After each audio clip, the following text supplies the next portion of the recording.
जगत गोपेश गोपिका कांत राधा कांत नमोस्तुते. तप्त कांचन गौरांगी राधे वृंदावनेश्वरी वृषभानुसुते देवी प्रणमामि हरिप्रिये. नमा ओम विष्णुपदाय कृष्णपृष्ठाय भूतले श्रीमते भक्ती वेदांत स्वामी इति नामिने. नमस्ते सारस्वते देवी गौरवाणी प्रचारिणे निर्विशेष शून्यवादी पाश्चात्य देशतारिणे. जय श्री कृष्ण चैतन्य प्रभु नित्यानंद श्री अद्वैत गदाधर श्रीवासादि गौर भक्त वृंद. हरे कृष्ण कृष्ण कृष्ण हरे हरे हरे राम राम राम हरे हरे. हरे कृष्ण कृष्ण कृष्ण हरे हरे राम राम हरे हरे. तर स्वागत आहे तुम्हा सर्वांचं. तर आपण आज आपला ध्यानयोग हा अध्याय पाहणार आहोत. तर आपण हरे प्रथम कृष्ण माताजी. हरे कृष्ण. तर आपण आहे ना प्रथम आपल्या राधा गोविंदांना प्रणाम करूया, त्यांचा आशीर्वाद घेऊया. प्रभुपाद स्वामींना प्रणाम करू, त्यांचा आशीर्वाद घेऊया. आमच्या मराठीच्या पूर्ण टीम आणि आमच्या पूजा माताजींना प्रणाम करते. अन्वया माताजी ज्यांनी मला गीता शिकवली त्यांना प्रणाम करते. आणि तुम्ही पण सगळे इथे वेळेत येता, तुम्हाला सर्वांना पण सादर प्रणाम. तर हे कालच्या अध्यायात अर्जुन विचारतो ना की एक काहीतरी सांग म्हणतो. आपण कंटिन्यू बघितलेलं की अर्जुन कृष्ण कुठेतरी म्हणतायत की तू हे कर, म्हणजे ज्ञान मिळव, आणि कुठेतरी म्हणतायत की कर्तव्य कर. मग अर्जुन म्हणतो मला एक काहीतरी सांगा. मग कृष्ण सांगतात की तू ध्यानाच्या मार्गाने पण आणि भक्तीच्या सेवेने भक्ती योगाने पण मला प्राप्त दोन्ही प्रकारे करू शकतोस. पण भक्ती योगामध्ये केलेली कार्य अधिक श्रेष्ठ असत. मग त्याच्यानंतर आपण थोडं कृष्ण भावना भावित भक्ती की जी आपल्याला त्याची बंधनं लागत नाहीत असं बघितलं. आणि त्याच्यानंतर एक ज्ञानी पुरुष कोण असतो ते बघितलं की जे ज्ञानाच्या नजरेने सगळ्यांच्या हृदयातला परमात्मा पाहतात. आणि मग आपण एक शांती मंत्र बघितला. काय काय म्हणून आपल्याला ओळखायचंय कृष्णांना. भुक्तारम यज्ञ तपसाम सर्वलोक महेश्वरम सर्वभूतानां ज्ञात्वा वाम शांती पृच्छति. आता आजचा जो अध्याय आहे ना, हा अर्जुनाला फार वाटतं ना आपण ध्यान योग करावा किंवा वनांमध्ये जावं, ज्यामुळे युद्ध टळलं जाईल वगैरे. तर ना इथे हा जो अध्याय आहे ना, हा तुम्हाला अष्टांग ध्यान योग म्हणजे काय असतो तर अष्टांग योग असतो.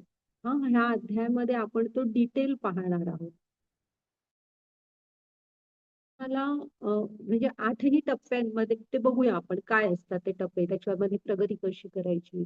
मनाला संयमित करणं तिथं किती महत्वाचं असतं. म्हणजे हा जो ध्यान योग आहे ना, हा तुम्ही गुरूंच्या मार्गदर्शनाखाली करायचा असतो. आणि त्याच्यावर तुमच्या मनाचा कंट्रोल हा अतिशय महत्वाचा असतो. आणि गुरूंच्या म्हणजे तुम्ही स्ट्रिक्टली गुरूंच्या मार्गदर्शनाखाली असायला हवं. मग त्याच्यानंतर अर्जुन विचारतो की अयशस्वी योगींचं पुढे काय होतं. आणि मग भक्ती योगाविषयी कृष्णाने शेवटच्या श्लोकांमध्ये सांगितलेलं आहे. हा छान आहे अध्याय. बघा की ज्यांना वाटतं ध्यान करणं बऱ्याच लोकांना वाटत असतं, तर ध्यान योग म्हणजे नक्की काय आहे तो कृष्णाने इथं सांगितलंय. पहा त्याचा थोडा मग अभ्यास करा की उठून काहीही करणं ह्याला ध्यान योग म्हणत नाही. तो अष्टांग योग आहे.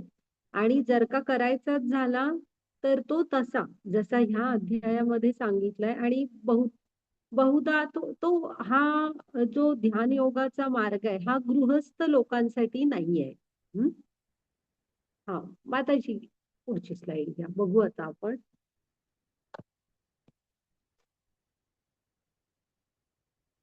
एक मिनिट, हा माताजी, मला ना ते ध्यान योग लिहिलेला ती स्लाइड घ्या, सुरुवातीची. त्याच्यामध्ये फक्त ध्यान योग म्हणजे काय असतो तो एकदम सुरुवातीला ज्याच्यावर ध्यान योग असं लिहिलेलं आहे बघा, म्हणजे कुठे नाव अध्यायाचं, ती पुढे स्लाइड त्यांनी घेतलेलीच नाहीये. हा हा, ही बघा, असेल काही पुढे. ठीक आहे. तर साधारण पहा सगळ्यांनी एकदा फक्त, की ध्यान योगात तुम्ही असं म्हणजे ती बसायची पोझिशन आणि हे, की आता ह्यानी जे तुम्हाला समोर दिसतायत ना स्क्रीनवर, ते स्लाइड थोडीशी झूम करा, तुमचं तुम्ही पहा, की त्यांचं तुम्हाला शरीर इथे दिसत असेल तरी त्यांचा आणि ह्या म्हणजे हे भौतिक जगत ह्याचा काहीही संबंध उरलेला नसतो. हम्म. त्यांची ते इथला श्वास पण घेत नसतात. हे म्हणजे ही समाधी अवस्था आहे ऍक्च्युली. हा, माताजी घ्या आता पुढे नेहमीच्या याच्यावर चला. तर असा असतो तो, ही सर्वोच्च अवस्था असते, की त्यांच्या हृदयाचं म्हणजे भगवंतांशी त्यांचं हे नातं जोडलं गेलेलं असतं, एकात्मता झालेली असते ती, त्यामुळे ती इथले जरी इथे दिसले असे तरी काही संबंध नसतो त्यांचा ह्या जगताशी. आता योग म्हणजे काय? हम्म. योग ह्या शब्दाची व्याख्या काय आहे सांगा, सगळ्यांनी लक्षात ठेवा. तुम्ही कृष्णाबरोबर जोडलं जाणं. हम्म. ह्याला म्हणायचं योग. मग ते तुम्ही ध्यान योगातून जोडा, कर्मयोगातून जोडलं जा, भक्ती योगातून, ज्ञान योगातून. तर हा योग म्हणजे काय, तर तुम्ही कृष्णाशी जोडलं जाणं आणि कुठल्या देवी देवतांशी जोडलं जाणं ह्याला योग म्हणत नाहीत. शास्त्रांप्रमाणे योग म्हणजे तुम्ही कृष्णांशी जोडलं जाणं आणि टू कनेक्ट विथ कृष्णा, लक्षात ठेवायचं. हा, योग म्हणजे काय, कृष्णांशी जोडलं जाणं. मग इथं ना जर का व्याख्येप्रमाणे बघायला गेलो तर आता तुम्ही पुढचं बघा, की तुम्ही ह्या कशामध्ये कृष्णांशी जोडलं जातंय का. आता ते हा माणूसचा जो फोटो आहे तिथे मागे एक चित्र काढलेलं आहे बघा, ज्याच्यामध्ये ना शरीराची जी चक्र असतात ती एका रेषेत आलेली दाखवली आहेत पहा. तर ते ते टप्पे असतात, की तुम्ही अष्टांग योगामध्ये हळूहळू ती शरीराची चक्र आपली एका रेषेत येतात आणि डोक्यातून पुढे मग भगवंतांशी आपलं कनेक्ट होतो आपण. हे असं सगळं पद्धत ऐकून मला माहित आहे आणि जी शास्त्रांप्रमाणे. हा, आता योग म्हणजे काय, तर भगवंतांशी तुम्ही जोडलं जाणं. तर बघूया थोडेसे फोटोग्राफ्स, तुम्ही बघा ह्याच्यामध्ये तुम्हाला कुठे आपण कृष्णांशी जोडलो गेलोय असं दिसतंय का. आता जो योग म्हणतात तो 6व्या अध्यायानुसार किंवा कृष्णांच्या म्हणण्याप्रमाणेचा योग नाहीये. बघू तो त्यांचा पण बघूया आपण. हा, हे बघा, बघत चला. हा, हे फोटो आता स्क्रीन झूम करा आणि बघा हा योग आहे का.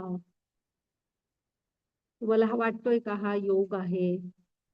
आता हे beer yoga, office yoga, chair yoga, pregnant woman साठी योगा, यातून आपण कृष्णांशी जोडलं जातोय असं वाटतंय का तुम्हाला, हा योग आहे का. बोलू शकता तुम्ही, बोला पुढे पण बघा. हा,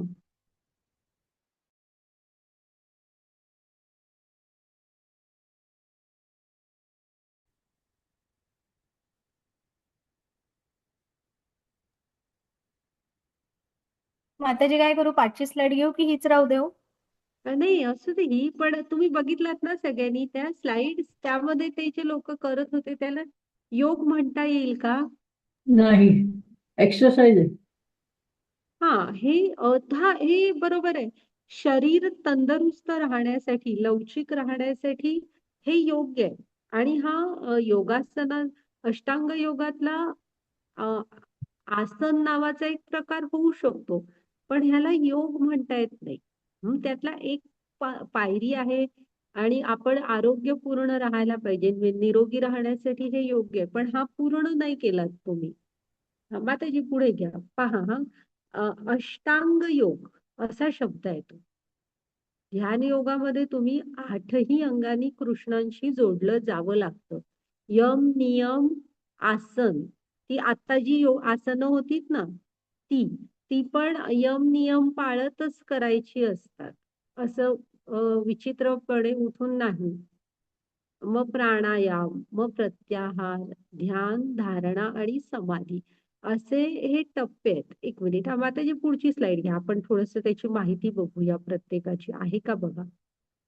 हा, ओके, थांबा, मी सांगते तुम्हाला. एक मिनिट द्या मला फक्त.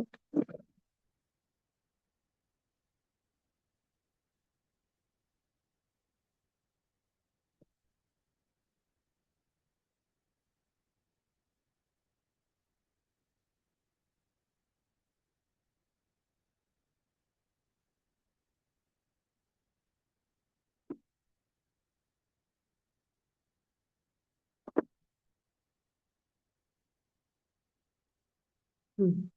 आता यम म्हणजे काय असतं सांगा.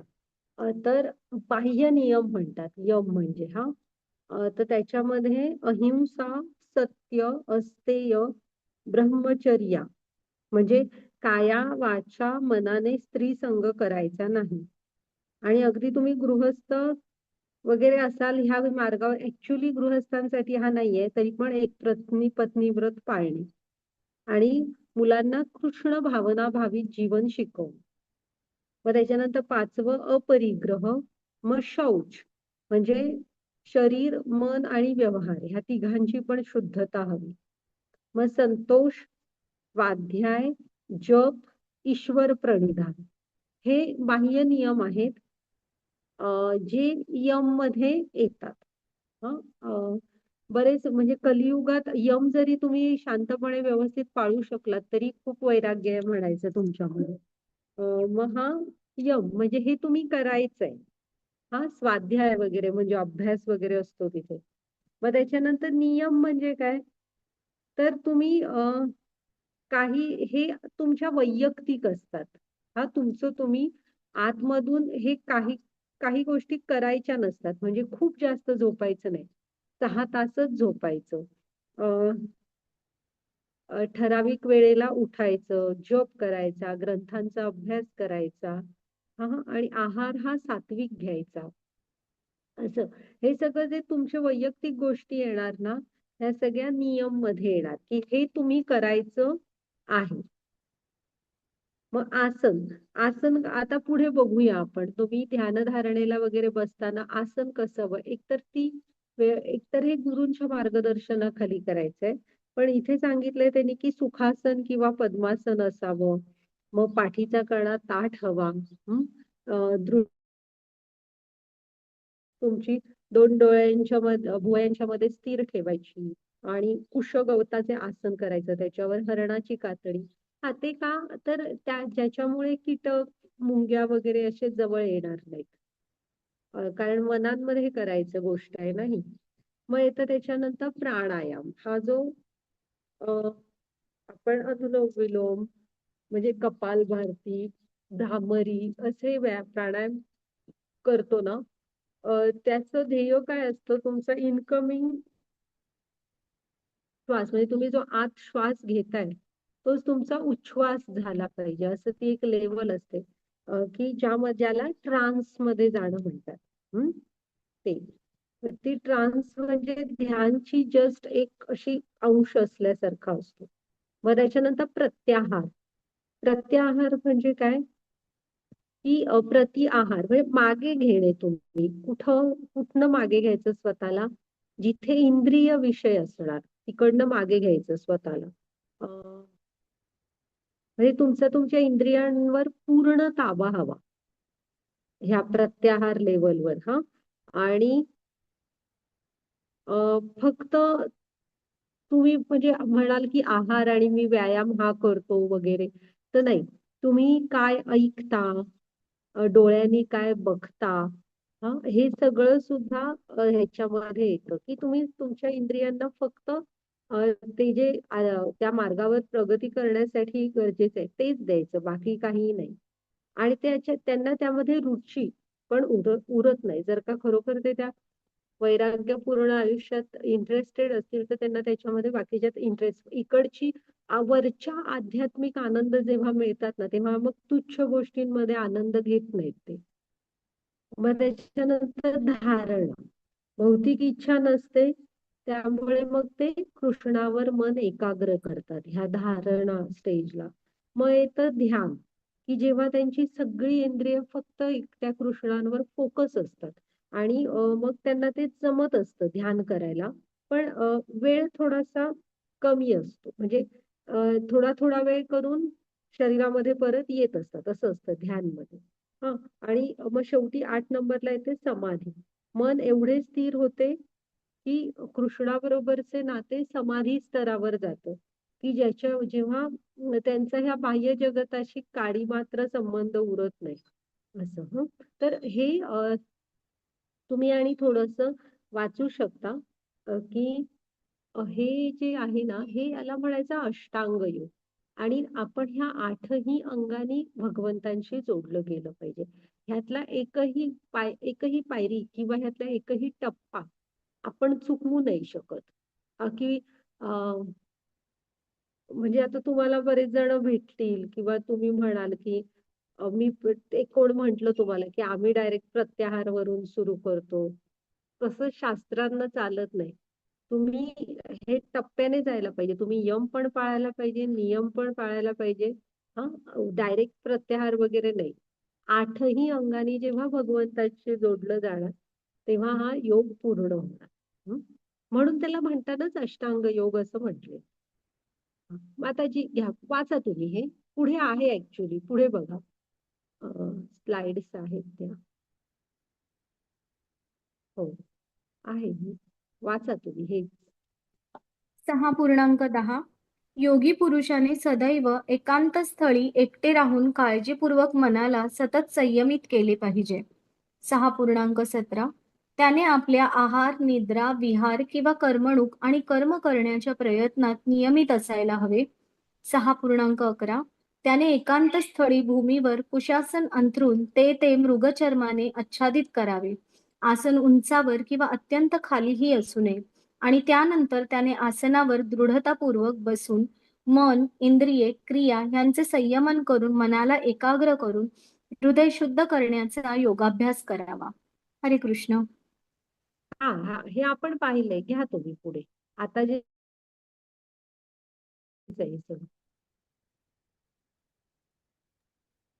6.15 याप्रमाणे शरीर, मन आणि क्रिया यांच्या संयमाचा निरंतर अभ्यास करून मन संयमित झालेला योगी भौतिक जीवनाचा लय करून भगवत धामाची प्राप्ती करतो. 6.19 वायूचे संचलन नसलेल्या ठिकाणी ज्याप्रमाणे दीप संथपणे तेवत राहतो त्याप्रमाणे संयमित मनाचा योगी आपल्या ध्यानामध्ये सदैव स्थिर असतो. 6.20 ते 23 योगाभ्यासाद्वारे मनुष्याचे मन जेव्हा मानसिक क्रियापासून पूर्णपणे संयमित होते तेव्हा त्या अवस्थेला परिपूर्ण समाधी असे म्हणतात. हरे कृष्ण. आता 6.19 मध्ये ते काय म्हणतात बघा, की त्यांचं मन कसं असतं माहितीये, जिथे आपण दिवा लावतो ना, तर संध्याकाळी तुळशीच्या इथे लावतो, तर आपण काय करतो, त्याला वारा लागणार नाही अशाच ठिकाणी ठेवतो, तर तो शांतपणे तेवत राहतो. हा. तर इथे की नाही तुमची हे म्हणजे आपलं मन असतं ना, मन ते त्यांचं त्यांच्या कंट्रोलमध्ये असतं. इंद्रिय विषय आले की त्याच्या मागे धावणारं नसतं. म्हणजे कसं वारा आला की ती ज्योत अशी फडफडते वगैरे तसं होणारे त्यांचं इंद्रियांच्या मागे जाणारं मन नसतं. हा. ते शांत दिव्याच्या ज्योतीप्रमाणे तेवत राहणारं असतं. का? तर ते त्यांच्या इंद्रियांवर पूर्ण हे असतो, कंट्रोल. आणि मगच तुम्ही ध्यानामध्ये स्थिर होऊ शकता. आणि जेव्हा ध्यानामध्ये स्थिर होता हळूहळू ना, तेव्हा मग म्हणजे त्याचा गुरूंच्या मार्गदर्शनाखालीच असतं ऍक्च्युली हे. आणि मग त्याच्यानंतर तो समाधी ही शेवटचा निर्णय असतो, जेव्हा त्यांचं मन पूर्णपणे कृष्णांवर आणि सगळी इंद्रिय सगळं सगळं भगवंतांच्यावर स्थिर झालेलं असतं. तेव्हा मग त्याला समाधी असं म्हटलं जातं. आलं ना लक्षात की काय आहे नक्की? म्हणजे ही पद्धत काय आहे? तुम्ही थोडंसं वाचलात तरी पण तुम्हाला कळेल की ऍक्च्युअल योग्य पद्धत काय आहे. आणि ह्या मार्गाने तुम्ही जायला हवं जर का तुम्हाला इंटरेस्ट असेल तर. माताजी घ्या पुढे. आणि मुख्य म्हणजे घरात राहून करायचा नाही. त्यासाठी तुम्हाला एकांत ठिकाणी जावं लागतं. वनात. इथे ना आता तुम्ही हा म्हणजे अष्टांग योगाचा अभ्यास करायला तयार आहात का? आता ना ऍक्च्युली इथं ह्यांच्या शोल्डरच्या आसपास एक वाघ, ती ही स्लाइड नाहीये. उद्धव महाराजांचं चित्र आहे म्हणतात ही ऍक्च्युली नाहीये ही. ठीक आहे असू दे. पण थोडस ही पोझिशन वगैरे बघा की असं असे आपली बैठक हवी. हम्म. अं, नाही ती मगाशी पण नाही बाकी त्या आधीच्या स्लाइड मध्ये होती ते म्हणत नाहीत का हे उद्धव महाराजांचं चित्र आहे म्हणून. तसं ते तिथे त्यांच्या ना तिथे पाठीमागे एक मोठा वाघ पण असतो. म्हणजे दिसतोच तो स्पष्ट तो थांबा माताजी, मी नेटवर सर्च करून आहे का बघते तोपर्यंत. हा. तर तुम्ही ह्याच्या म्हणजे तुम्ही सांगा मला तुम्ही हा योग करायला तयार आहात का? नाही. बाकीचे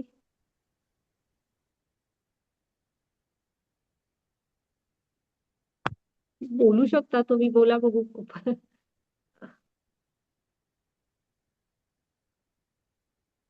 आपण आहात का हा योगाचा नाही अभ्यास? माताजी.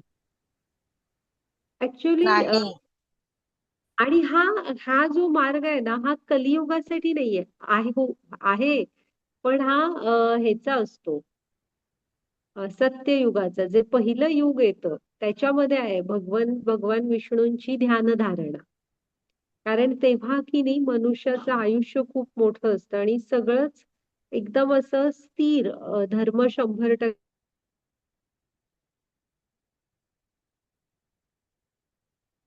त्या काळात फार हिंसा करणारे नसतात इतकं म्हणजे. आणि मन असतात की ज्याच्यामध्ये जाऊन तुम्ही हे करू शकाल. वैराग्य होतं माणसांमध्ये. तर आता कसं आहे माहितीये आपल्याला तर वाटतंय की आपण करू किंवा नाही काय माहिती पण इथे अर्जुनाला काय वाटतंय? माताजी घ्या पुढे.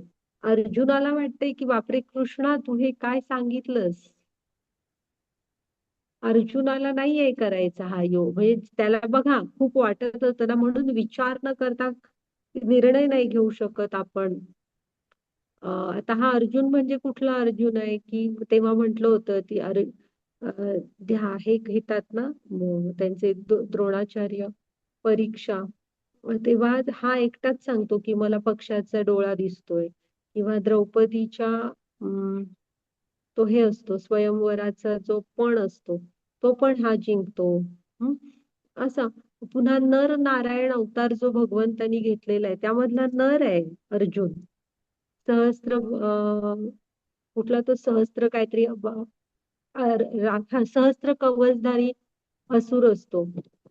त्याच्या म्हणजे आलटून पालटून युद्ध करावं लागत असतं. त्याचं एक कवच बाजूला करायला 1000 वर्ष लढावं लागत असतं. हा तर त्या नर नारायण अवतारातला नर आहे तो. इतका म्हणजे असा कोण लेचा नाही तो पण एक श्रेष्ठ भक्त आणि श्रेष्ठ योद्धा आहे. तो अर्जुन काय म्हणतो बघूया आता. माताजी घ्या पुढे.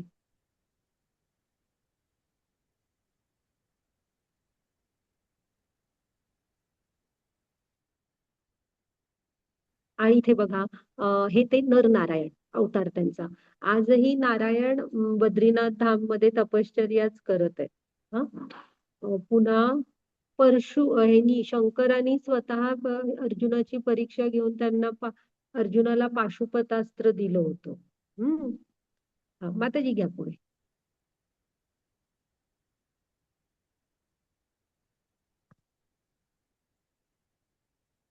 हे बघा हे शंकर स्वतः परीक्षा घेतात आणि म्हणजे एक म्हणजे दोघं एकाच वेळेस बाण सोडतात आणि शिकार करतात. मग अर्जुन म्हणत असतो ही माझी आहे शंकर म्हणत असतात ही माझी शिकार आहे. भिल्ल असतात. तर त्या दोघांमध्ये मग युद्ध सुरू होतं तुंबळ युद्ध. मग शेवटी शंकर थांबतात आणि म्हणतात मी तुझ्या युद्ध कौशल्यावर प्रसन्न झालो आणि त्याला ते पाशुपतास्त्र देतात. माताजी घ्या पुढे. असा हा अर्जुन जो आहे ना, तो काय म्हणतोय बघा, वाचा. चञ्चलं हि मनः कृष्ण प्रमाथि बलवदृढम् तस्याह निग्रहं मन्ये वायोरिव सुदुष्करम्. हे कृष्ण, मन चंचल, उच्छृंखल, दुराग्रही आणि अत्यंत बलवान असल्यामुळे मनाचा निग्रह करणे हे वायूला नियंत्रित करण्यापेक्षाही अत्यंत कठीण आहे असे मला वाटते. हरे कृष्ण. तो काय म्हणतोय, कृष्णा, हे जे मन आहे ना, मनाचं वर्णन बघा अर्जुन काय करतोय, चंचल आहे. आधी एक तर तो धनुर्धर आहे, धनुर्विद्येसाठी एकाग्रता खूप लागते, तरी पण म्हणतोय हे मन खूप चंचल आहे.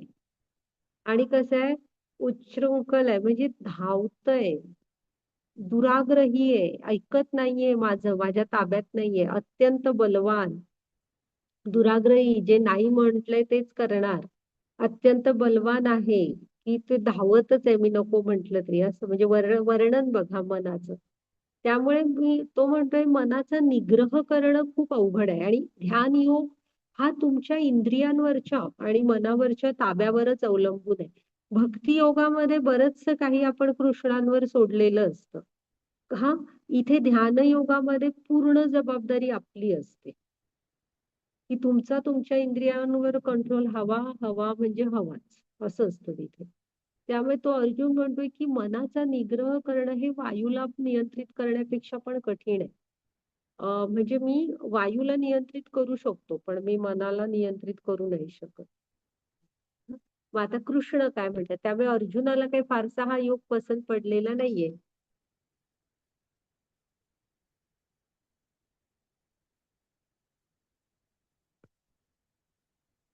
वाचा. श्लोक 6:35. भगवान श्रीकृष्ण म्हणाले, हे महाबाहु कौंतेया, चंचल मनाला संयमित करणे निसंशय अत्यंत कठीण आहे, पण योग अभ्यासाने आणि अनासक्तीद्वारे मनाला वश करणे शक्य आहे. हरे कृष्ण. आता कृष्ण म्हणतात जे अशक्य आहे ते अर्जुना मी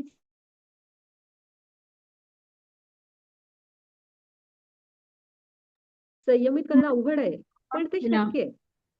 कसं तुम्ही करू शकता, तर त्यासाठी तुम्ही सराव करायला हवा, म्हणजे योग्य अभ्यास. असं लगेच उठून होणार नाही ते, त्यासाठी तुम्हाला प्रयत्न करावे लागणार, सराव करावा लागणार. आणि दुसरी गोष्ट, अनासक्ती. आपल्यामध्ये म्हणजे वैराग्य आणि ज्ञान ह्या दोन्ही गोष्टी हव्यात, तर आपल्या प्रयत्न करायला हवा, त्याच्याबद्दल ज्ञान घेऊन तुम्ही त्यात एक्सपर्ट व्हायला हवं. आणि दुसरी गोष्ट, आपल्यामध्ये वैराग्य हवं. जर का कसं असतं ना, तुमच्यामध्ये हे वैराग्य आधीपासून नाहीच आहे, आणि जगाला दाखवायला किंवा स्वतःला काहीतरी वाटतंय म्हणून ते खूप जण असतात बघा, की मी एखाद्या म्हणजे बाहेरही कुणाशी जमत नाही, भांडणं होतात सगळ्यांबरोबर म्हणून एखाद्या आश्रमात जाऊन राहतो, तर तिथेही भांडतच असतात. आणि तिथलं आयुष्य, इथे आता आपल्या इस्कॉन मध्ये सांगितलं ना, ब्रह्मचारी म्हणून जे असतात त्यांचं बेसिक जीवन जे हे असतात, सुविधा, मंदिरं मोठी,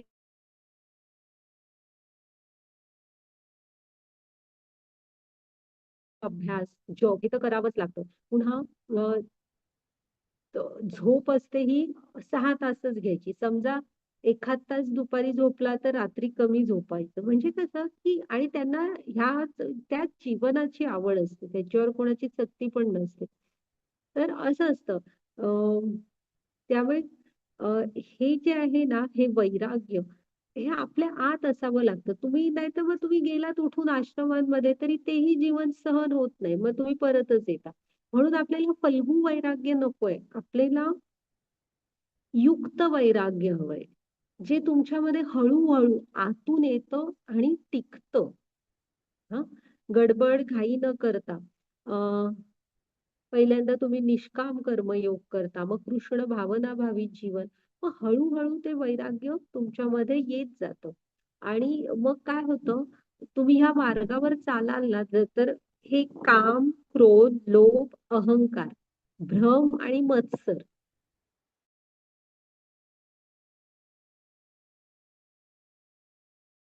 गुरूंच्या मार्गदर्शनाखाली यम नियम आसन हे करायचं असतं.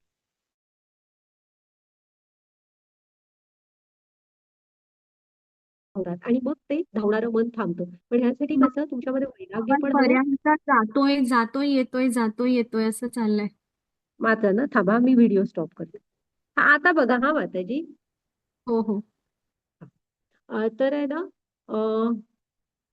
मग त्यासाठी कृष्ण सांगतात की अर्जुना तुला अभ्यास म्हणजे सराव करावा लागणार, ज्ञान मिळवावं लागणार आणि वैराग्य हवं तुमच्यामध्ये. ज्यांचं मन सगळ्याच्या मागे धावतंय अशा धावणाऱ्या मनासाठी ध्यान मार्ग नाहीये.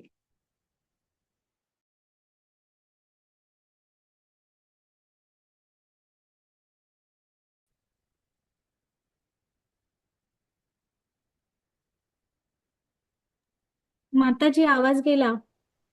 काही पुढे घ्या माताजी, पुढची स्लाइड. अच्छा.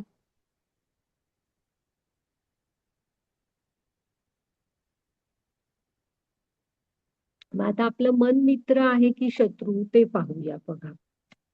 की इथे कृष्ण काय म्हणतात की तुमचं मनावर तुमचा कंट्रोल हवा ध्यान योगासाठी. मग आपलं मन आपला मित्र आहे की शत्रू.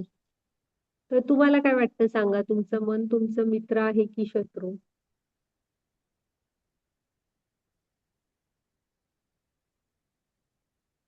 जर का आपलं मन आपल्या ताब्यात असेल तर आपला मित्र आहे, आणि जर का ते तुमच्या ताब्यात नसेल तर तुम्हाला शत्रू बाहेर शोधायची गरज नाहीये, तुमचं मनच तुमचा शत्रू आहे. हम्म. आणि त्याच्याही पुढे जर का आपण वरच्या स्तरावरून गीतेच्या स्तरावरून विचार केला तर तुमचं मन तुम्हाला कृष्णांच्या स्मरणात ठेवत असेल तर समजा की तुमचं मन हे तुमचा अत्यंत जवळचा मित्र आहे. हम्म. त्यामुळे आपलं मन आपला शत्रू आहे की मित्र, तर ते ठरत असतं तुमचं किती त्याच्यावर कंट्रोल आहे. आहेच ना ते. हो. हे पहा, हे ध्यानयोगाची खरी हे आहे बघा. हे आहेत बघा, समाधी स्तरावर गेलेले आहेत. स्क्रीनवर दिसतं ना तुम्हाला सगळ्यांना. नाही, आमचं गेलं माताजी स्क्रीनवरचं. तर गेलं का? हा. ते हे आहेत काय म्हणतात की ते समाधी स्तरावर गेलेले आहेत. गेलं.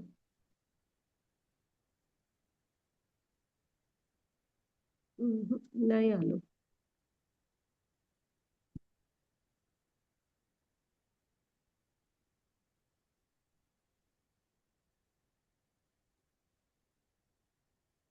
हा, सगळ्यांनी ना झूम करून पहा पटकन, म्हणजे मग आता गेलं तर हे नको. तुम्ही पहा ते व्यवस्थित. तरी पण गेलंच. हा, आता ओके, आला. तुम्ही त्यांच्या शोल्डरच्या तिथे पाठीमागे आहेत ऍक्च्युली, लांब आहे थोडासा. पण एक मोठा वाघ पण तुम्हाला दिसतोय का सगळ्यांना. तर तो आहे बघा त्यांच्या शोल्डरच्या मागे. तर कसं आहे माहित आहे, त्यांच्या जटा वगैरे कशा वाढल्या आहेत पहा. तर हे जे आहेत ना, ह्यांचं कुठे म्हणजे ह्या भौतिक जगताशी आता काही संबंध नाही. ते बघा त्यांच्या डोक्यामधून, म्हणजे ज्याला आपण टाळू म्हणतो ना, त्या भागातून एक प्रकाश येतोय पहा, जो भगवंतांशी कनेक्शन दाखवतोय. आता त्यांचं ह्या जगाशी काही देणं घेणं नाहीये, म्हणजे ना ते श्वास घेतायत ना काय. ह्याला म्हणायची समाधी अवस्था. ही त्यांच्या हाडांची म्हणजे बरगड्या कशा दिसतायत वगैरे, हे असं तुम्ही बसायला हवं. आणि वनांमध्ये एक सुरुवातीच्या स्टेजला आपल्याला वनात हे सगळं एका ठराविक वातावरणात करायचं असतं. वनात वगैरे घरात राहून ती एकाग्रता येत नाही. तर ही योग्य, ह्याला म्हणायचं की अष्टांग योगाची शेवटचा टप्पा समाधी. चालेल. हा, या माताजी. आता ना मन हा तुम्हाला म्हंटल ना, मन आपला शत्रू की मित्र. तर हे पहा, हे जे असतं ना, हे आपल्या हृदयातून हे जे 6 रिपू म्हणतो आपण, षडरिपू, हे 6 शत्रू हे जायला पाहिजेत आपल्या हृदयातून. मग तुम्ही जसं जसं जप वगैरे करता किंवा इवन ध्यान योगाच्या मार्गावर.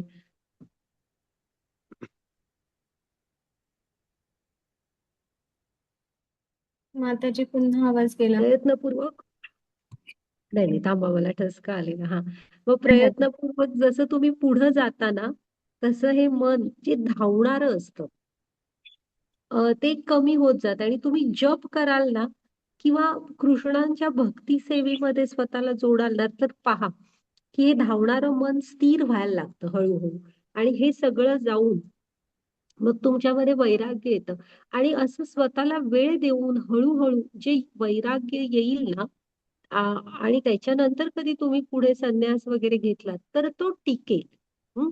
गडबडीने घाईने केला तर ते फल्गू वैराग्य ठरतं.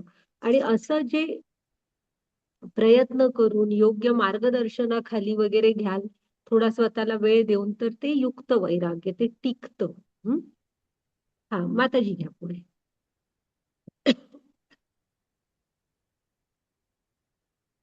हरे कृष्ण. श्लोक 6.6. ज्याने मनाला जिंकले आहे त्याच्यासाठी मन हे सर्वोत्तम मित्र आहे, परंतु जो असे करण्यामध्ये अपयशी झाला आहे त्याच्यासाठी त्याचे मन शत्रू असते. हरे कृष्ण. हा, तर जर का मन तुमचं कंट्रोलमध्ये आहे ना, तर तोच तुमचा सर्वोत्तम मित्र आहे. कृष्ण काय सांगतायत बघा. आणि जर का तुमचं मनाला स्वतःच्या म्हणजे मनाच्या ताब्यात तुम्ही स्वतःला देऊन टाकलं असेल, तर मग तो मनच आपला सगळ्यात मोठा शत्रू असतो. त्यामुळे बुद्धीने मनाला ताब्यात ठेवा. आणि मन ताब्यात असलं तर इंद्रिय कंट्रोलमध्ये राहा. हा, माताजी घ्या पुढे. आणि त्याही पुढे जाऊन ना आपण लक्षात ठेवायचं की आपलं मन जर का आपल्याला कृष्णांच्या स्मरणात ठेवत असलं, तर ते आपलं अत्यंत म्हणजे महत्वपूर्ण काम करते. आपला अत्यंत जवळचा मित्र आहे असं समजा. हा, कारण कृष्ण गीतेमध्ये तुम्ही बरेचदा पाहाल की आपलं मनात मला आराम ठेवा म्हणतात, मनात मला जागा द्या. हम्म वाचा माताजी हे. मन अत्यंत शक्तिशाली आहे. मन हे आगीसारखे आहे. जेव्हा आग नियंत्रणाखाली असते तेव्हा चमत्कार घडवून आणू शकते, पण जेव्हा आग नियंत्रणाबाहेर असते तेव्हा ती विध्वंसक ठरते. हरे कृष्ण. हा अग्नीचा नियमच आहे ना, ते नियंत्रणात असायला हवं. नाही तर तिचा स्वभाव का तो तो अग्नी काय ते जाळून टाकणं, मग त्यामुळे ती जाळूनच टाकणार. मग ते कंट्रोलमध्ये असायला हवी, नाहीतर हा वणवा दाखवलाय बघा त्यांनी. तर आपलं मन हे आपल्या ताब्यात हवं. माताजी घ्या पुढे. कारण मनच त्या आहे जे आपल्याला भगवंतांपर्यंत पोहोचवतं. का आपल्या मनातल्या भावना वगैरे तुमचे भाव भगवंतांपर्यंत तोच पोहोचवणार आहे. त्यामुळे इथे ना एक गोपींची गोष्ट सांगते तुम्हाला. ह्या गोपिका एकदा आपापसात चर्चा करत असतात आणि म्हणतात हा ब्रह्मदेव आहे ना, तो त्यांनी किती छान ही सृष्टी बनवली आहे, हे मनुष्य शरीर आहे, सगळंच खूप छान बनवलंय, पण फक्त एक छोटीशी चूक झाली आहे. पण त्यामुळे किती त्रास होतो. तर दुसरा मग त्या बोलत असतात, होय होय बघ ना, की आपण हे जे डोळे मिटतो माहितीये, त्याला लव मात्र असा वेळ म्हणतात ना. डोळे पापणी लवते आणि लगेच उघडते, हे आपल्या नकळत होत असते डोळे ओलसर राहण्यासाठी. तर ते त्यांचं म्हणणं होतं की तेवढ्या वेळासाठी कृष्ण आमच्या दृष्टीआड होतो. म्हणजे त्यांच्या मनात कृष्णाची छबी किती निरंतर पाहायच्या बघा त्या, की आपल्याला कळत पण नाही आपण किती नकळतपणे डोळे उघड बंद करत असतो. तर त्यांना तेवढा लवमात्र वेळ सुद्धा कृष्णांना न बघून चालत नव्हतं. म्हणजे काय लेवलची भक्ती होती त्यांची.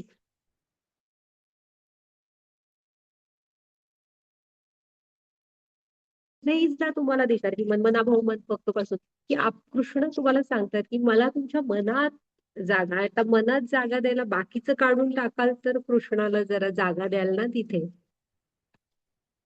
हा, वाचा माताजी. 6.37. अर्जुन म्हणाला, हे कृष्ण, जो आरंभी आत्मसाक्षात्काराच्या मार्गाचा श्रद्धेने स्वीकार करतो, परंतु नंतर सांसारिक आसक्तीमुळे मार्गभ्रष्ट होतो आणि यामुळे योगसिद्धी प्राप्त करू शकत नाही, अशा अयशस्वी योग्याला कोणती गती प्राप्त होते? 6.41.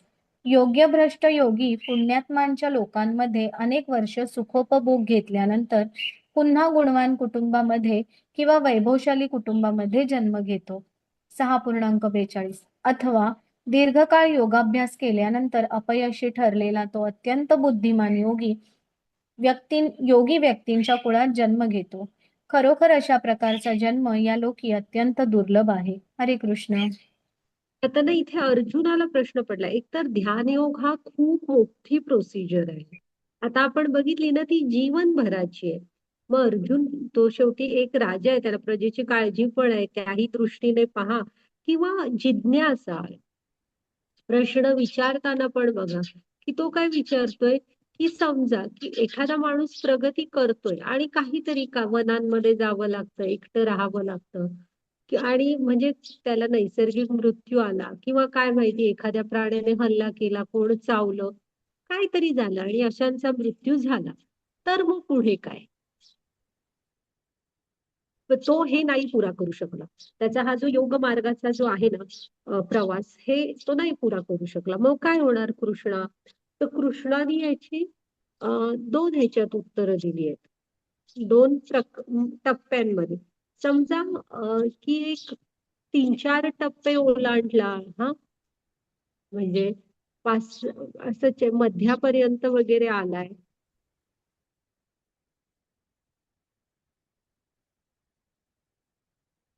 मार्ग सुटला किंवा मृत्यू आला असं काहीतरी झालं, तर ही जी कुठल्याही प्रकारे जी तुम्ही कृष्णांची माताजी सेवा तुमचा करता ना, आवाज जातोय मध्येच.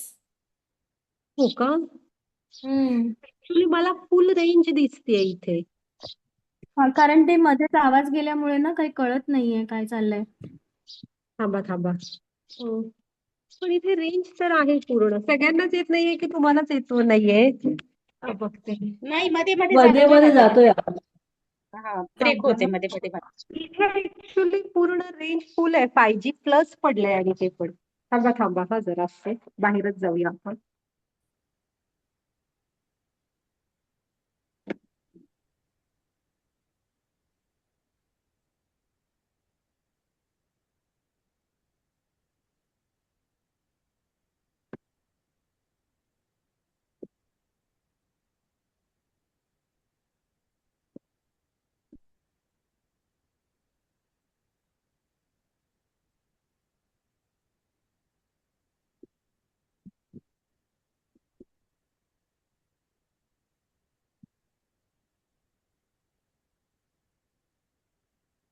हा, हरे कृष्ण. सध्या तरी काय पाऊस नाहीये, बघूया आपण. हा, आता आवाज.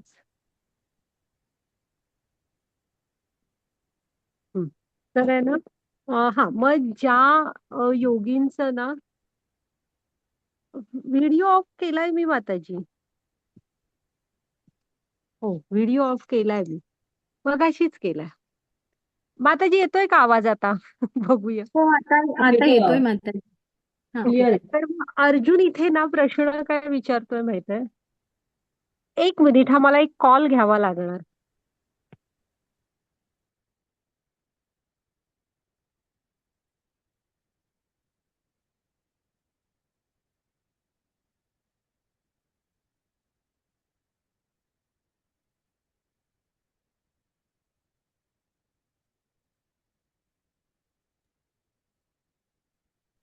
सॉरी, हा मला कॉल आला होता.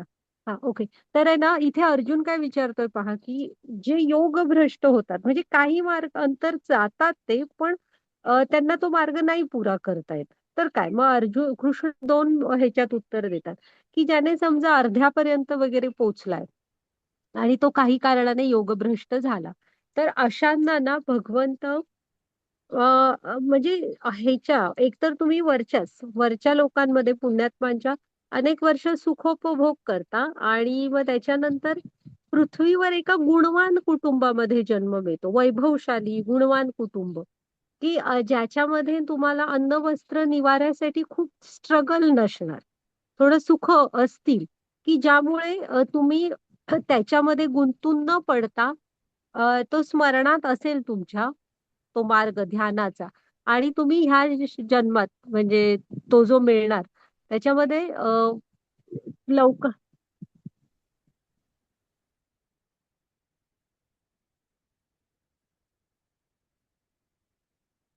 म्यूट माताजी झाला. हम्म. म्यूट वर येतं.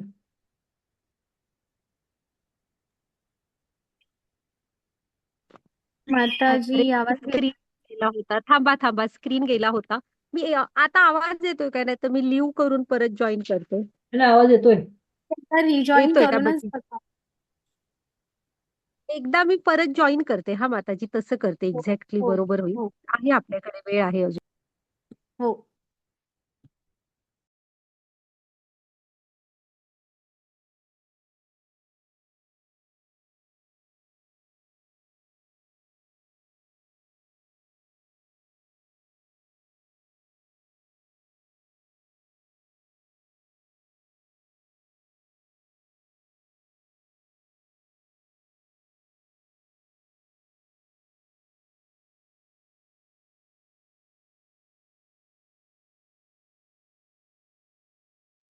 हा आता जॉईन झाले, आता बघूया.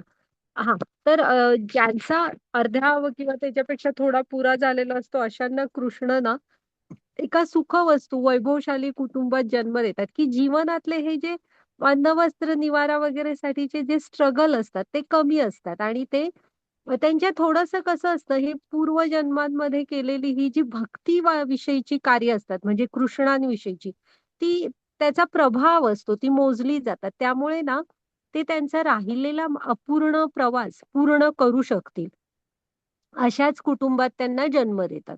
आणि जे अगदी पुढच्या म्हणजे ध्यान, म्हणजे धारणा, ध्यान, समाधी अशा पर्यंत जातील असे असतात, पण समाधीला पोहोचू नाही शकत असे जे दीर्घकाळ अभ्यास केलेला असतो त्यांनी, तर अशांना भगवंत ना बुद्धिमान योगी व्यक्तींच्या कुळात जन्म देतात. म्हणजे कसं, आणि खरोखर असा जन्म दुर्लभ आहे. म्हणजे कुठले, की ज्या कुटुंबांमध्ये जी कुटुंब पिढ्या पिढ्या वारकरी असतात बघा, 2-2, 3-3, 5-5 पिढ्या वारकरी, किंवा त्याला वैष्णव कुटुंबच म्हटलं जातं, की त्यांच्या कुळामध्येच भक्ती असते. तुकारामांच्या कुळात भक्ती होतीच. ज्ञानेश्वर, भक्ती त्यांना वेगळं काही करावं लागलं नाही. ते जेव्हा आता आपले प्रभुपाद स्वामी, जे त्यांचे आई वडील हे जन्मताच, म्हणजे त्यांनी जन्मच अशा आई वडिलांच्या तिकडे घेतला, की जे आई वडीलच शुद्ध भक्त आहेत. तर अशा म्हणजे ज्यांनी बराच काळ योगाभ्यास केलाय पण पतन झालं, त्यांना भगवंत अशा कुळात जन्म देतात, की अगदी बाळ असल्यापासून ते त्या ह्याला जॉईन झालेले असतात, म्हणजे त्यांच्या सुटलेल्या मार्गाला. मग ह्यावर नाही माताजी, घ्या पुढे. एक लक्षात घ्या, की तुम्ही दुसऱ्या अध्यायात कृष्णाने सांगितलंय बघा, की माझ्या सेवेमध्ये केलेल्या कुठल्या कार्याचं पाप लागत नाही, भक्ती म्हणू आपण त्याला. तर इथे तुम्ही जे काय भगवंतांसाठी कराल ना, हेही लक्षात घ्यायचं त्याच्यावर, की ते आपल्याबरोबर पुढं येतं.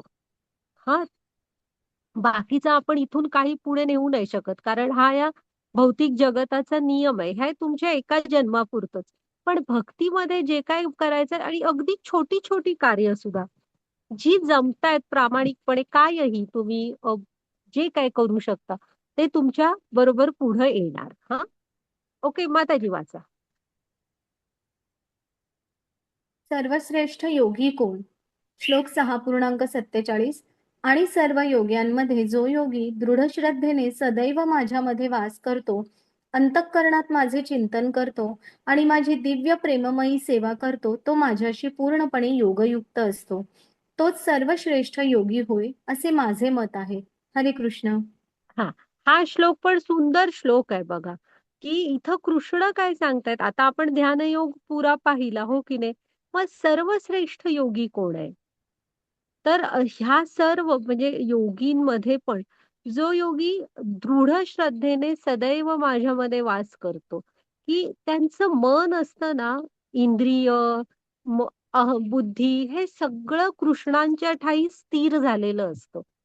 हा, आणि त्यांचं अंतःकरण मगाशी म्हटलं ना, त्या गोपिकांना फक्त एक लवमात्र वेळेसाठी भगवंतांची दृष्टी म्हणजे आड झालेले चालत नाहीयेत. असं की त्यांच्या अंतःकरणात सतत भगवंतांचं चिंतन सुरू असतं. आणि काय करतात ते भगवंतांची सेवा करतात. दिव्य आणि ती पण कशी प्रेमाने. हं. तो माझ्याशी पूर्णपणे योगयुक्त असतो. तोच सर्वश्रेष्ठ योगी होय, असे माझे मत आहे. कृष्ण सांगतायत, की ह्याला मी सर्वश्रेष्ठ योगी असं मानतोय. ओके. हां. हां, माताजी. हां. आता आहे ना, आह, भक्ती योगाविषयीचा नियम पहा.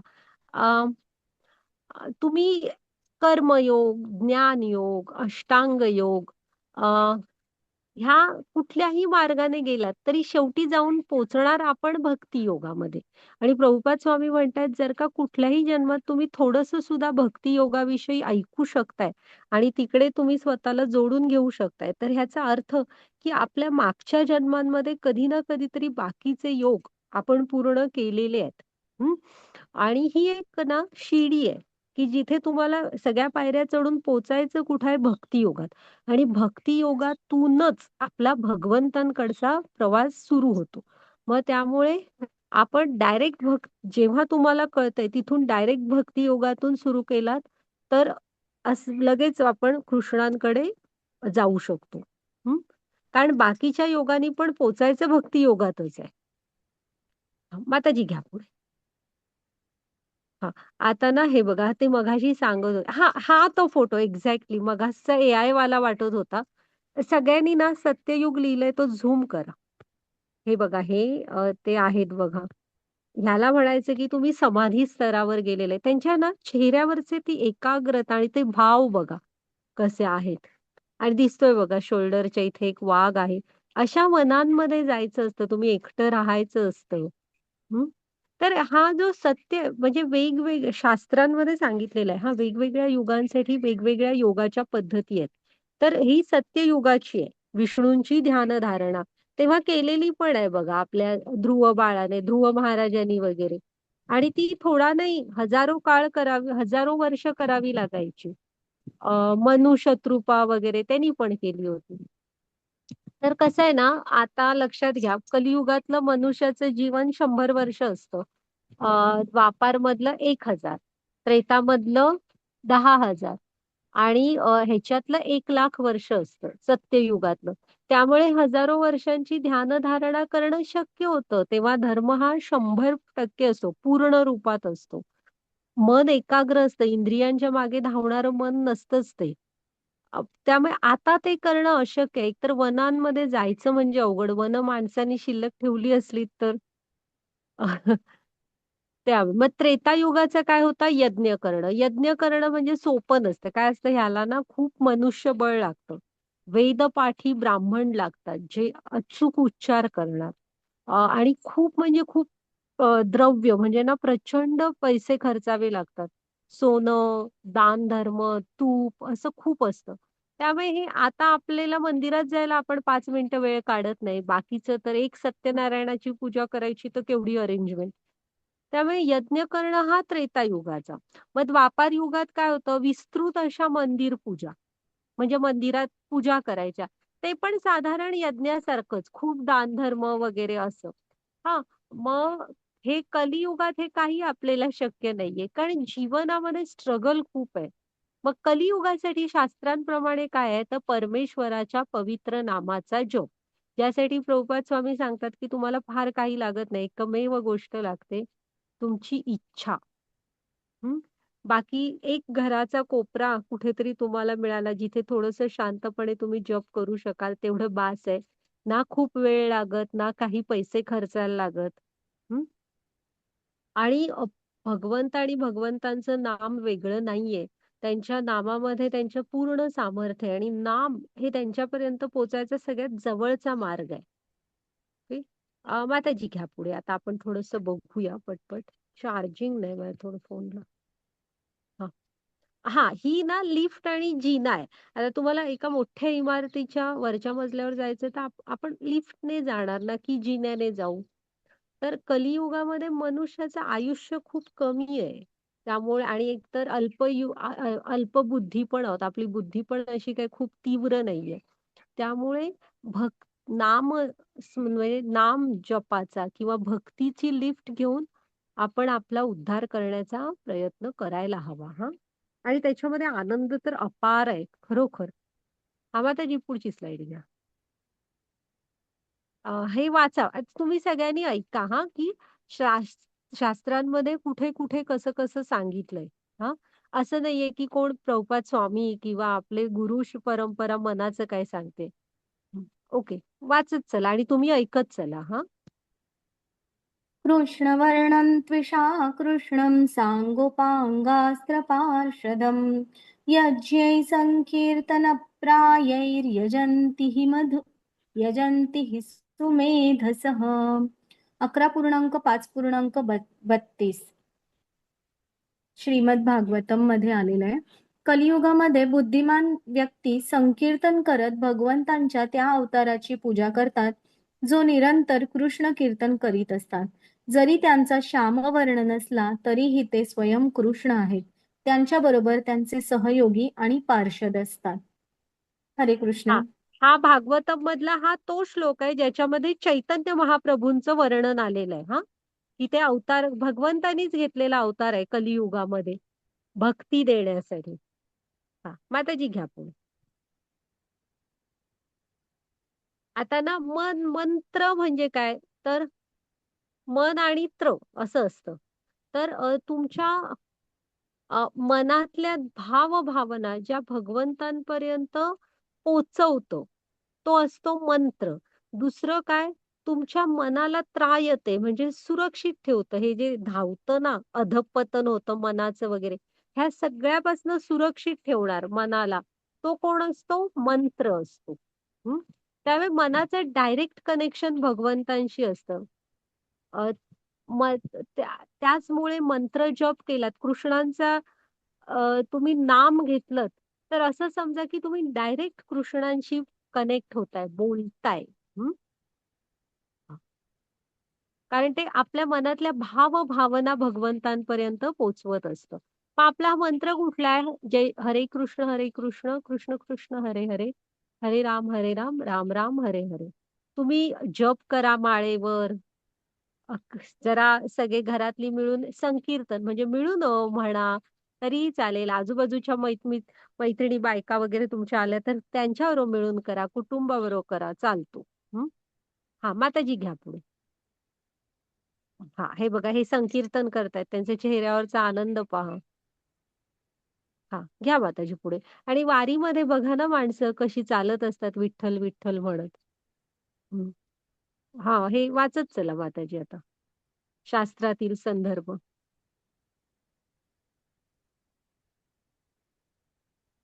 कलियुगे नारायण शास्त्रातील संदर्भ कलियुगे युगधर्म नाम प्रचार ताठी लागी पितावर्ण चैतन्य अवतार. नारायण संहितेमध्ये आलेलं आहे. नारद संहितेमधलं आहे ते कलियुगात. हा, वाचा. कलियुगात लोकांनी फक्त भगवंतांच्या पवित्र नामाचा जप केला पाहिजे. अच्छा, ही नारद संहिता चुकून नारायण संहिता झालंय का? पडलंय हो तिथे ते टायपो एरर. हा. यजुर्वेदातील कली संतरण उपनिषद.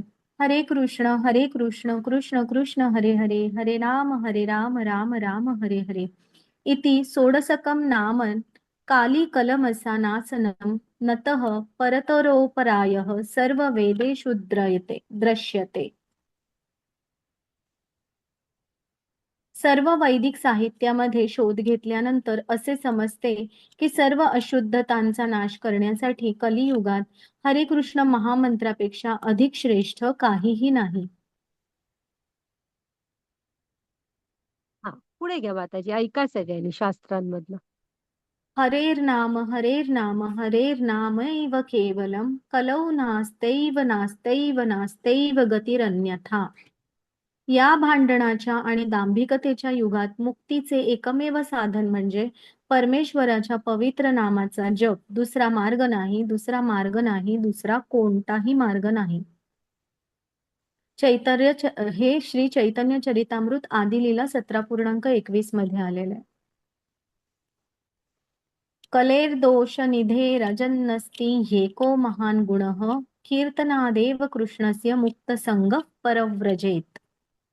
माझ्या प्रिय राजा, कलियुग जरी अनेक दोषांनी युक्त असले तरी या युगाचा एक चांगला गुण आहे, तो असा की हरे कृष्ण महामंत्राचा जप केल्याने मनुष्य सर्व भौतिक बंधनातून मुक्त होऊ शकतो आणि भगवंतांच्या धामात जाऊ शकतो.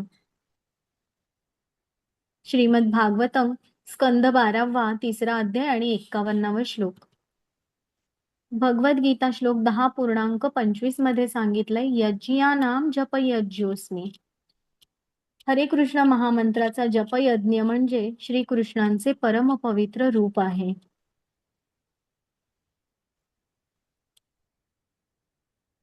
नामनामकारी बहुधा निज सर्वशक्ती तत्रार्पिता नियमित स्मरण कला एतादशी तव कृपा भगवान ममापि दुर्दैवम इदं ज्ञानमीहना. हे परमपुरुष भगवंत, तुमचे नाम जपण्यातच सर्व जीवांचे हित आहे. तुमची कृष्ण, गोविंद अशी अनेक नावे आहेत आणि तुम्ही या नामांमध्ये आपले संपूर्ण सामर्थ्य दिले आहे. या पवित्र नामाचा जप करण्यासाठी कुठलेही कठोर नियम नाहीत.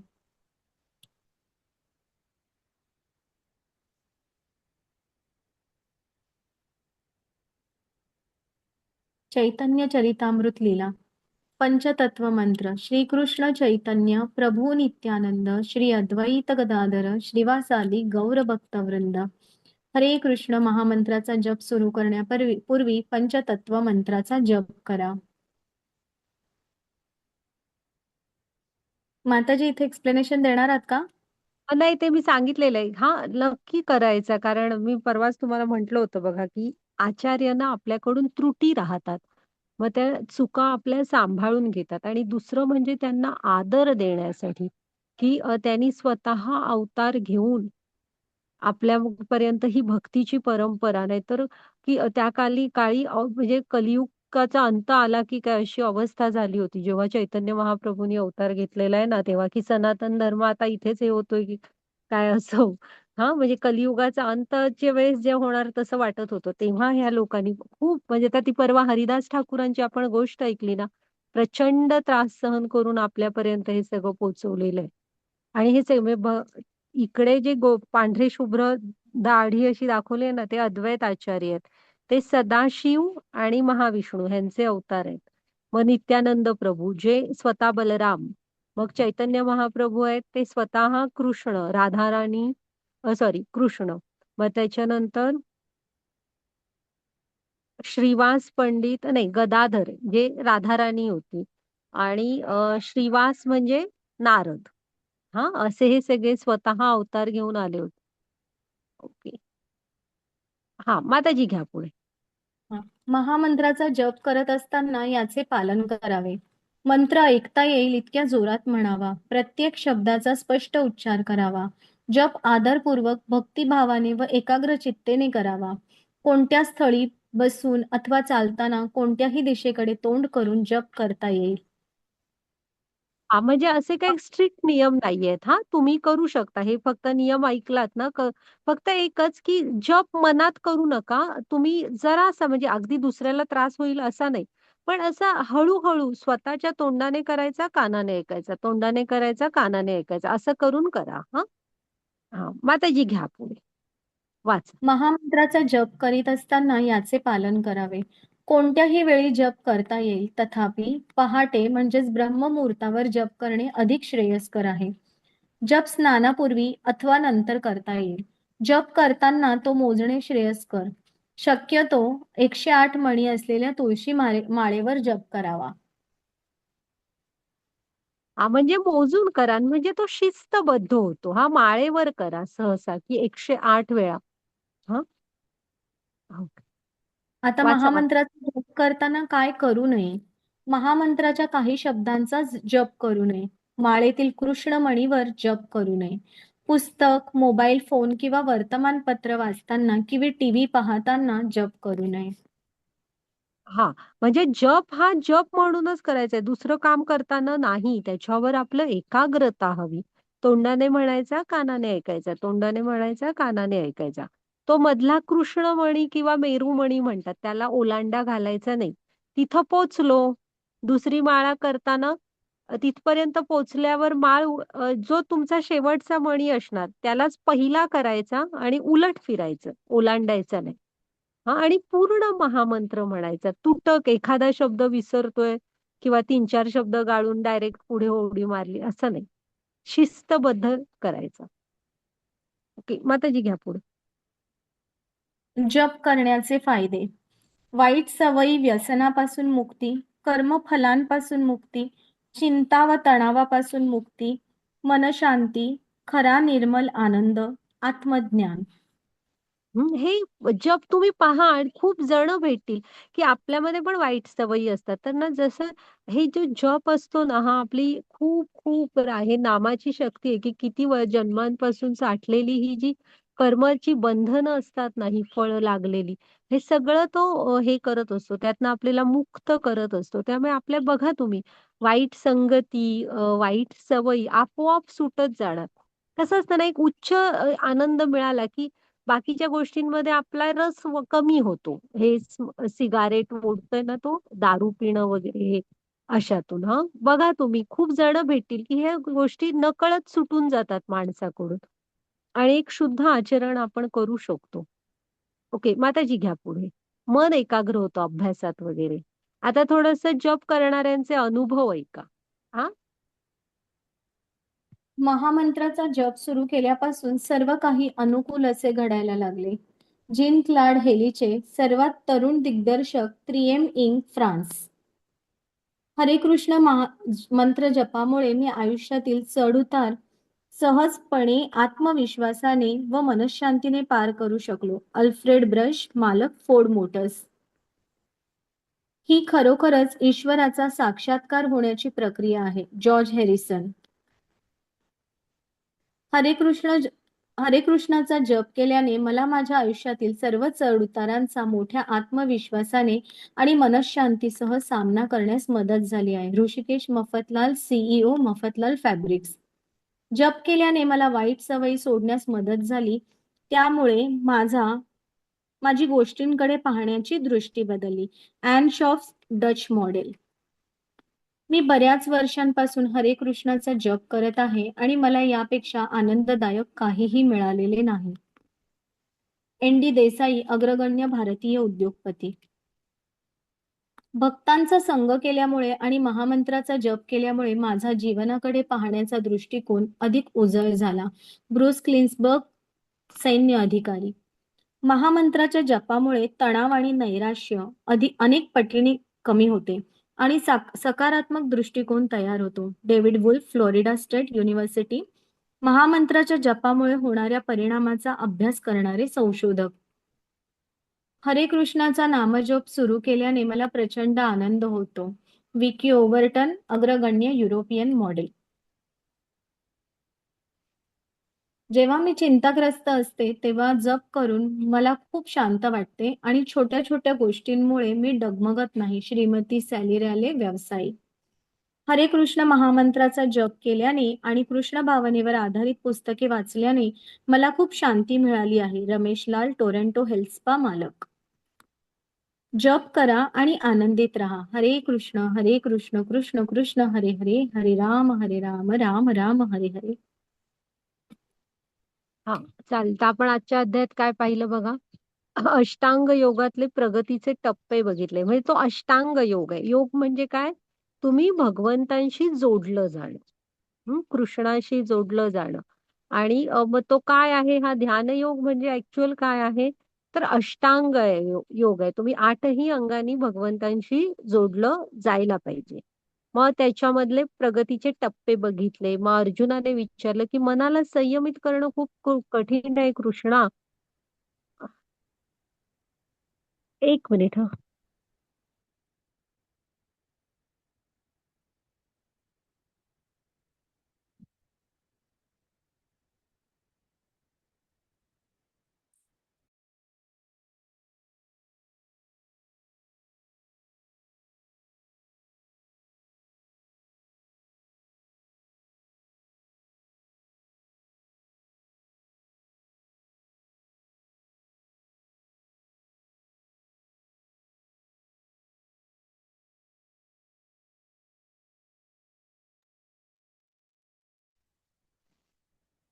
सॉरी हा जरासं हे झाला होता, कॉल आला होता मला, तो घेणं पण भाग होतं.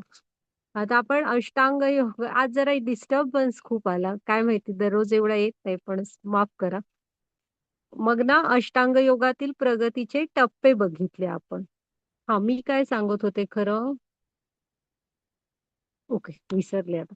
मग त्याच्यानंतर काय आहे, इथे मनाला संयमित करणं. अर्जुन विचारतो ना की कृष्णा मनाला मी वायूला कंट्रोलमध्ये ठेवू शकतो पण मी मनाला ठेवू शकत नाही. तर कृष्ण असं म्हणाले की करू शकतो आपण, ते अशक्य नाही, पण त्यासाठी तुम्हाला सराव करावा लागणार, अभ्यास करावा लागणार आणि आपल्यामध्ये वैराग्य हवं. हं? मग अयशस्वी योगींचं काय होतं, तर कृष्णाने सांगितलं की जे बऱ्यापैकी अर्धा वगैरे प्रवास केलेला असतो त्यांना एका वैभवशाली आणि गुणवान, कारण प्रत्येक वैभवशाली कुटुंब गुणवान असेल असं नाही. म्हणून जे वैभवशाली पण आहे आणि गुणवान आहे अशा कुटुंबात जन्माला देतो की जिथनं त्यांचा राहिलेला प्रवास ते सुरू करू शकतात. आणि जे पुढच्या टप्प्यांवर जाऊन काहीतरी योगभ्रष्ट होतात चुकून, अशांना भगवंत सरळ शुद्ध भक्तांच्या कुटुंबात जन्माला घालतात. आणि सर्वोच्च योगी कोण ते भगवंतांनी सांगितलं. शेवटचा तो श्लोक लक्षात ठेवा हा. चालेल. तर झालाय आपला आजचा क्लास. तुम्हाला काही शंका असल्या तर तुम्ही विचारू शकता. माताजी शेअरिंग रेकॉर्डिंग स्टॉप केलं तरी चालेल माताजी. आणि तुम्हाला अध्याय कसा